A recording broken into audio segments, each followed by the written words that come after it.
est-ce que c'est facile d'apprendre le français? Non.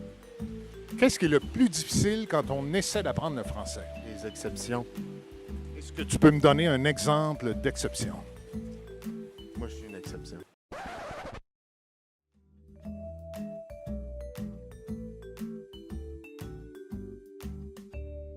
La francisation. Au Québec, on emprunte beaucoup de mots à l'anglais. C'est un mystère pour personne. Parfois, les mots sont francisés, mais ça arrive aussi qu'on garde le mot original et qu'on ajoute des éléments du français pour l'adapter à la langue.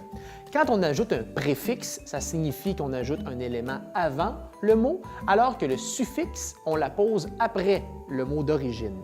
Prenons par exemple le mot « plug ». On a d'abord modifié son orthographe qui s'appelle P-L-U-G en anglais, alors qu'on l'écrit P-L-O-G-U-E en français. Puis, on a ajouté le suffixe ER pour former un verbe de premier groupe. Ça donne « plugger ». À « plugger », on ajoute le préfixe « d », ce qui nous donne un deuxième verbe « dépluguer ». Donc, même si au départ, plug était un mot anglais, on a ajouté des éléments qui font en sorte qu'il a maintenant une morphologie française.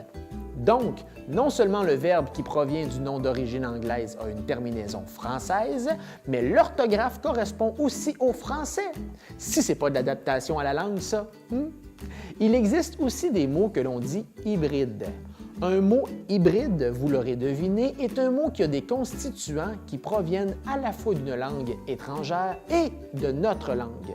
Il faut comprendre aussi qu'il y a plusieurs types d'hybrides. Certains auront une base anglaise et un suffixe français, comme c'est le cas pour fucker, dealer, mixer, caler ou kitchenette. Ce n'est pas un hasard si on retrouve davantage d'hybrides de la première catégorie au Québec.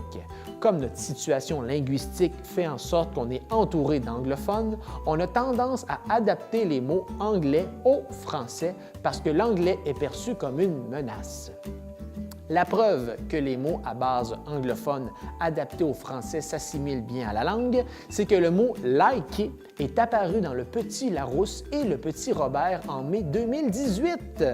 Vous checkerez ça dans le dictionnaire.